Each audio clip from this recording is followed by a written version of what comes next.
So the last one is isentropic compression process.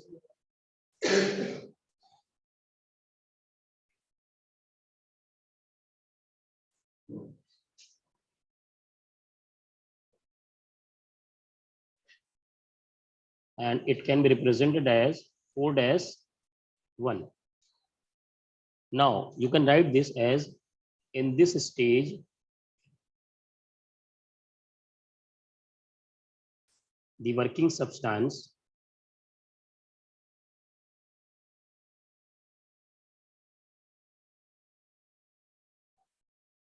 is compressed from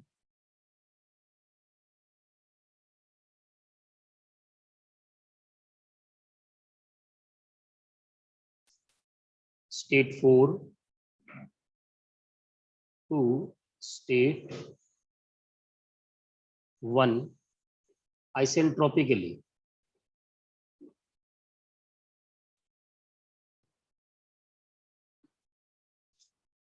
Pressure and temperature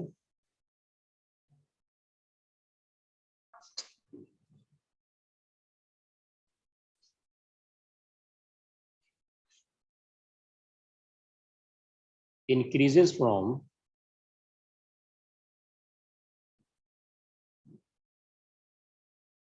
P4 to P1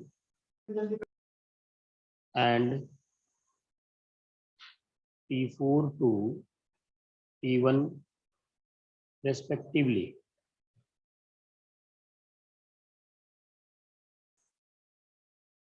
And the heat transfer to the working substance is 0. So we can write as 4-1 is equal to 0. So ये 4 process हमने यहाँ पर discuss किया. Now move on. We can also derive the derivation of for efficiency of the diesel engine. So derivation. Now we can use as efficiency as work done upon heat supplied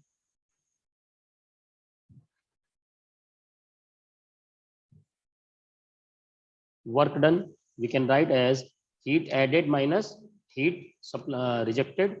So heat added में क्या था, mCp T2 minus T1. This one is heat added minus heat extracted or heat rejected.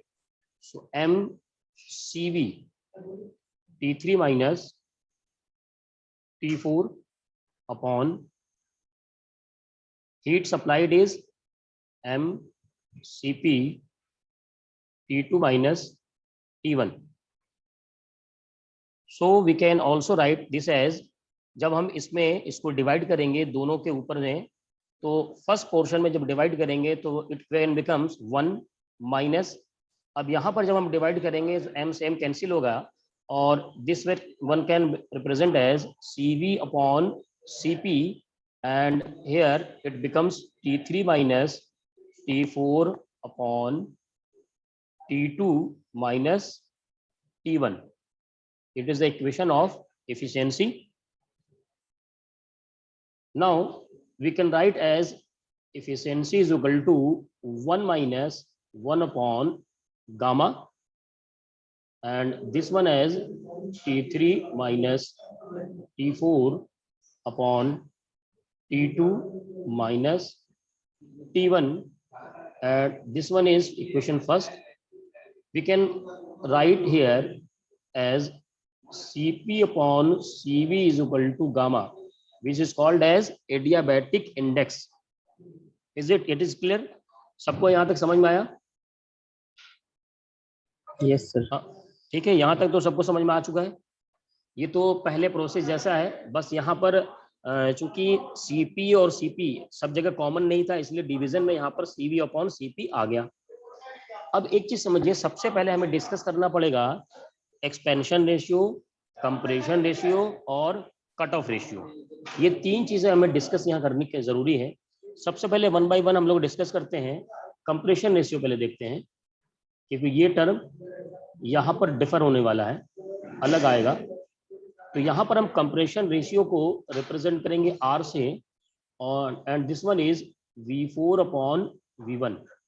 इसको मैंने आपको बताया था पहले जब मैंने आपको पीवी डायग्राम बताया था, एक कंप्रेशन रेशियो बताया था, ठीक है। Now we can Yes, also sir. Right as cut off ratio, cut off ratio जिसको हम रिप्रेजेंट करते हैं रो से, और ये होता है V2 अपॉन V1। ये भी मैंने आपको बताया था, ठीक है। Yes, sir. अब बात करते पर एक्सपेंशन कंप्रेशन रेशियो आ चुका है, एक्सपेंशन रेशियो की बात करते हैं। इसमें ध्यान दीजिएगा,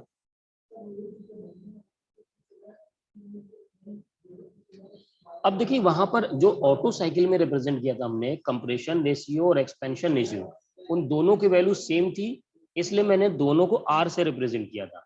लेकिन यहाँ दोनों अलग हैं तो हम इसे R से नहीं बल्कि मैं इसे R1 से रिप्रेजेंट करूंगा, और इसकी वैल्यू होती है V3 अपॉन V2। ग्राफ में मैंने आपको दिखाया था जो एक्सपेंशन रेशियो था V3 अपॉन V2 था, ठीक है। क्या V3 की जगह हम V4 लिख सकते हैं? बताइए, पेज पलटिए, देखिए अपने कॉपी में,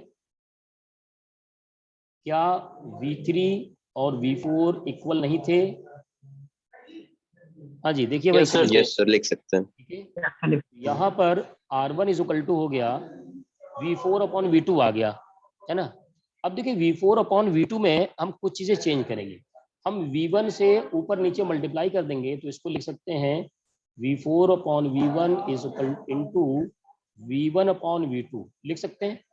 देखिए V1 और V1 कैंसिल हो जाएगा, V4 अपॉन V2 आएगा जो यहाँ पर है। हाँ भाई, सही है। देखिए सभी लोग, जी सर। V1 से V1 कैंसिल हो जाएगा तो वैल्यू तो वही रहेगी ना, V4 और V2 की। तो यहाँ पर देखिए, अब देखिए V4 अपॉन V2 कहीं वैल्यू दिख रहा हमें? दिख रहा, यहाँ ये देखिए V4 अपॉन V1 क्या है बताइए, इसकी जगह क्या लिख सकते हैं? Compression ratio. Sir, gamma. R की वैल्यू, ठीक है, इनटू V1 अपॉन V2 कहीं है? नहीं, V2 अपॉन V1 है, V1 अपॉन V2 नहीं है। तो क्या मैं इसकी जगह 1 अपॉन रो लिख सकता हूँ? सही है। इसका मतलब हमारे पास ये रिलेशन आ गया R1 is equal to R upon rho, where R1 क्या है? वो है एक्सपेंशन रेशियो, R है कंप्रेशन रेशियो, और रो है कट ऑफ रेशियो, ठीक है। चलिए यहां तक जल्दी से नोट करिए, उसके बाद हम लोग आगे डेरिवेशन में बढ़ते हैं। किसी को कुछ पूछना हो तो बताइए यहाँ पर। So from isentropic process 4 to 1. Now we can write as T1 upon T4 is equal to V4 upon V1 gamma power -1, और V4 अपॉन V1 की जगह हम R लिख सकते हैं, तो ये हो जाएगा R के पावर गामा -1। यहाँ से सिंपल सा हमारे पास T1 की वैल्यू आ गई इस फॉर्म में T4 के टर्म में। देखिए T4 यहाँ से क्रॉस मल्टीप्लाई हो जाएगा, तो T4 इंटू R के पावर गामा -1, इक्वेशन 2। यहाँ तक क्लियर है सबको? बहुत इजी आ गया ये, कोई दिक्कत तो नहीं? बोलो भाई जल्दी, कोई दिक्कत किसी को? सर एक बार बता दीजिए। फिर से समझिए, आइसेंट्रोपिक प्रोसेस में होता क्या है, हम ये रिलेशन लिख सकते हैं टेम्परेचर और वॉल्यूम के बीच में। अगर किसी को प्रोसेसेस में दिक्कत है तो डेरिवेशन के बाद एक लेक्चर लेके मैं सारे प्रोसेस जो आप थर्मोडायनेमिक्स में पिछले सेमेस्टर पढ़ चुके हैं मैं दोबारा से एक्सप्लेन कर दूंगा, ठीक है। ठीक है, ये कैसे होता है, लेकिन ये रिलेशन हम डायरेक्ट प्रोसेस से लेते हैं, टेम्परेचर और वॉल्यूम में ये रिलेशन होता है। अब V4 अपॉन V1 की जगह हम यहाँ पर R लिख सकते हैं कंप्रेशन रेशियो, वो मैंने यहाँ पर लिख दिया। अब यहाँ पर जब क्रॉस मल्टीप्लाई करेंगे तो T4 से यहाँ मल्टीप्लाई हो जाएगा, T4 देखो यहाँ आ जाएगा, तो T1 is equal to T4 R के पावर -1, ठीक है। आइए अगला प्रोसेस देखते हैं, कांस्टेंट प्रोसेस प्रेशर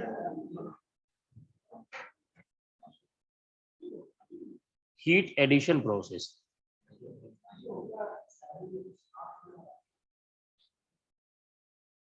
यानी 1 to 2।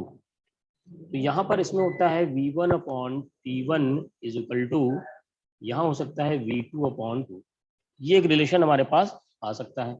यहाँ से देखिए लिख सकते हैं हम T2 इज इक्वल टू क्या आ जाएगा, T2 इज इक्वल टू आ जाएगा T1, ठीक है, क्रॉस मल्टीप्लाई कर लेंगे हम लोग, T1 into V2 upon V1 आ सकता है। इसी से जब तिर्यक गुणा करेंगे, क्रॉस मल्टीप्लाई करेंगे तो ये आ जाएगा। अब V2 अपॉन V1 की जगह क्या लिख सकते हैं, T1 इंटू रो, क्योंकि V2 अपॉन V1 क्या है, कट ऑफ रेशियो रो, है ना। तो यहां से देखिए T2 की वैल्यू क्या आ रही है, T2 की वैल्यू आ रही है T1 रो। क्या हमें T1 की वैल्यू T4 के टर्म में पता है, पता है, इक्वेशन फर्स्ट है।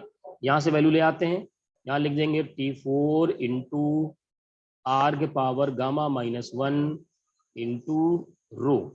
तो हमारे पास T2 आ गया T4 के टर्म में, जो हमारा टारगेट था, जो मैंने बताया था आपको, आर के power gamma minus 1 into rho. This one become equation third. तो हमारे पास एक और प्रोसेस आ गया। अब हमें T3 का फॉर्म ले आना है T4 के टर्म में, ठीक है। उसके लिए देखिए क्या करते हैं, आइसेंट्रोपिक प्रोसेस ले लेते हैं, आइसेंट्रोपिक प्रोसेस 2-3। अब देखिए इसमें क्या लिख सकते हैं, T3 अपॉन T2। देखिए यहाँ जो लिखा था ना T1 और T4, तो जब T4 नीचे लिखा था तो वॉल्यूम कहाँ गया था, ऊपर गया था। इसका मतलब T2 का वॉल्यूम कहाँ जाएगा, ऊपर जाएगा, V2 और अपॉन V3। इस तरीके से इसको याद किया जाता है कि पावर गामा माइनस 1, ठीक है। अब V3 अपॉन V2 ये था 1 अपॉन R1, तो मैं यहाँ लिख सकता हूँ 1 अपॉन R1 के पावर गामा माइनस 1। अब R1 की वैल्यू क्या होती है, R अपॉन रो, तो मैं लिख सकता हूँ यहाँ रो अपॉन R के पावर गामा माइनस 1। यानी यहाँ से आ गया हमारे पास T3 is equal to T2 into rho upon R के पावर गामा माइनस 1। अभी भी T3 के वैल्यू T4 के टर्म में नहीं आया, लेकिन T2 की वैल्यू T4 के टर्म में है, तो मैं यहाँ से वैल्यू उठाकर यहाँ लिख दूंगा। यानी यहाँ पर आ सकता है T3 is equal to T2 की वैल्यू क्या थी, T4 इंटू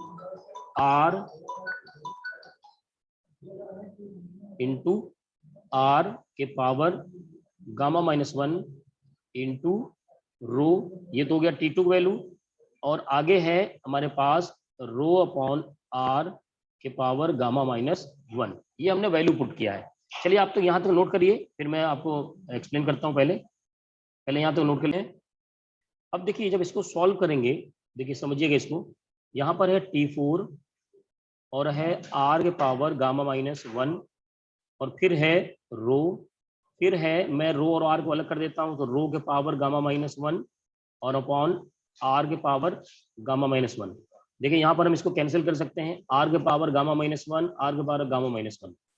और जब हम आगे बढ़ेंगे इसमें, तो यहाँ पर लिख सकते हैं हम T3 इज इक्वल टू, देखिए T4 इंटू, अब गामा के पावर 1 है और गामा का पावर माइनस 1, रो के पावर 1 है और रो के पावर गामा माइनस 1। जब इसको ऐड करेंगे तो यहाँ पर क्या बचेगा, सिर्फ रो के पावर बचेगा गामा, क्योंकि 1 यहाँ है और माइनस 1 यहाँ, कैंसिल हो जाएगा। तो ये आ गया हमारे पास इक्वेशन 4। तो देखिए इक्वेशन 2 में है T1 की वैल्यू, इक्वेशन 3 में है T2 की वैल्यू, और इक्वेशन 4 में है T3 की वैल्यू। ये तीनों वैल्यू यहाँ पुट करेंगे, T1, T2 और T3। So put all value from equation 2, 3 and 4 in equation 1। तो वैल्यू यहां पर पुट करते हैं, तो ये हो जाएगा efficiency is equal to 1 minus 1 upon gamma, ठीक है। वैल्यू पुट करते हैं, तो सबसे पहले वैल्यू किसकी है, T3 की वैल्यू आई हमारे पास यहाँ पर T4 इंटू गामा का पावर रो का पावर गामा, ये आगे T3 की वैल्यू। आगे है T4, हमें उसे पुट करने की जरूरत नहीं, सीधे सीधे T4, ये ऊपर ये रहा, अपॉन नीचे आते हैं, किसकी वैल्यू है, T2 की वैल्यू, T2 की वैल्यू कहां से मिलेगी, ये रहा इक्वेशन 3 से, ये है T4 R के power gamma minus 1 into rho, ये हो गया हमारा T2 की वैल्यू। T1 की वैल्यू उसके बाद है, देखिए ये है माइनस T1 की वैल्यू T4 R के पावर गामा माइनस 1, ये हमने सारी वैल्यू यहां पर पुट कर दी। अब ध्यान से देखो जरा, ऊपर T4 है, यहां पर भी T4 है, नीचे भी सब में T4 है, तो T4 तो कॉमन लेके कैंसिल हो जाएगा, तो यहां क्या आ जाएगा 1/1 माइनस 1 गामा, और T4 तो हमने कैंसिल कर लिया। आगे क्या बचा, आगे बचा रो के पावर गामा माइनस 1, यहां से T4 निकाल दोगे 1 बचेगा, तो ये हो गया। और नीचे क्या बचा, नीचे देखिए बचा, यहां पर बचा R के पावर गामा माइनस 1 इंटू क्या बचा, रो है, और अच्छा या इसमें भी तो R के पावर गामा माइनस 1 है, तो क्या मैं इसे कॉमन ले सकता हूं, यहां से कॉमन ले लूंगा बचेगा रो, और यहां से कॉमन ले लूंगा बचेगा 1, बस इतना बचा। यानी यहां पर एफिशिएंसी का फॉर्मूला जो हमारा फाइनल आएगा, वो हम उसको थोड़ा सा रीअरेंज करके लिख देते हैं, 1/R के power gamma minus 1 into rho के पावर गामा, और ये -1 अपॉन गामा रो -1, मतलब इस गामा को मैंने इधर शिफ्ट कर दिया है, तो ये हमारा डिजायर्ड फॉर्मूला आ गया डीजल इंजन का। ठीक है, डीजल इंजन की एफिशिएंसी के लिए हमारे पास एक फॉर्मूला हमारे पास आ चुका है। एक चीज और डिस्कस करना है, जल्दी से थोड़ा डिस्कस कर लेते हैं फिर समझिएगा। एक बात बताइए, गामा की वैल्यू कितनी होती है, गामा का फॉर्मूला, गामा का फॉर्मूला होता है हमारा V2, अरे रो का फॉर्मूला V2/V1, जिसे हम कट ऑफ रेशियो कहते हैं। अब बताइए V2 की वैल्यू ग्राफ में ज्यादा है या V1 की, जल्दी बताइएगा, V2 की वैल्यू डायग्राम में ज्यादा है या V1 की? Sir V2 V2, we know that V2 is greater than V1, तो इसका मतलब V2/V1 क्या होगा, ग्रेटर देन 1 होगा। रो की वैल्यू क्या आएगी, हमेशा 1 से ज्यादा आएगी, 1 से ज्यादा। ठीक है, अब समझिएगा, इस ग्राफ में आइए, यहां जब रो की वैल्यू 1 से ज्यादा आएगी और -1 है, मतलब ऊपर जो होगा कोई पॉजिटिव चीज आएगी, ठीक है, और नीचे भाई डिनोमिनेटर है तो रो की वैल्यू 1 है, तो मतलब ये जो टर्म है पूरा, ये वाला टर्म, ठीक है, ये वाला टर्म क्या होगा, ये कोई वैल्यू होगी इसकी, ये वैल्यू क्या होगी, है ना। तो ये जो वैल्यू होगी, ये जो वैल्यू है, ये किसमें मल्टीप्लाई हो रहा है, 1/R के पावर गामा -1। अच्छा, आप ऑटो साइकिल की एफिशिएंसी और डीजल साइकिल की एफिशिएंसी में जरा कंपैरिजन कीजिए, तो क्या डिफरेंस है वो समझिएगा। उसमें डिफरेंस है, ये टर्म बढ़ा हुआ है बस, और कुछ नहीं है। ये टर्म क्या है भाई, बढ़ा हुआ है, तो जब ये टर्म बढ़ा हुआ तो ये इससे मल्टीप्लाई करेगा तो इस टर्म को बढ़ा देगा, इस टर्म को बढ़ा देगा, तो उसमें क्या होगा, उसमें 1 माइनस ये टर्म था, इसमें 1 माइनस इतना टर्म है, तो जब घटाने वाला टर्म बढ़ जाएगा, इसका मतलब एफिशिएंसी क्या होगी, कम आएगी, एफिशिएंसी क्या होगी, कम आएगी। इसीलिए यहाँ पर इसका रिजल्ट लिखा जाता है, उसको हम लिखते हैं, स्टार बना के लिख देंगे, efficiency of diesel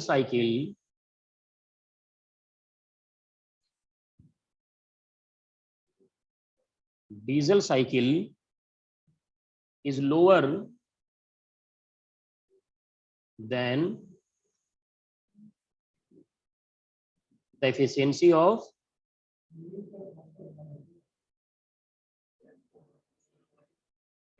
of Otto cycle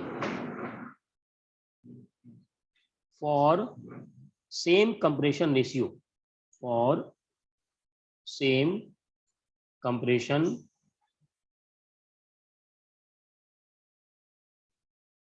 ratio, ठीक है। तो यहां तक ये डेरिवेशन था, इसे फाइनल कर लीजिए, नोट कर लीजिए, कोई दिक्कत होगी आगे क्लासेस में हम फिर से इसे डिस्कस कर सकते हैं, ठीक है।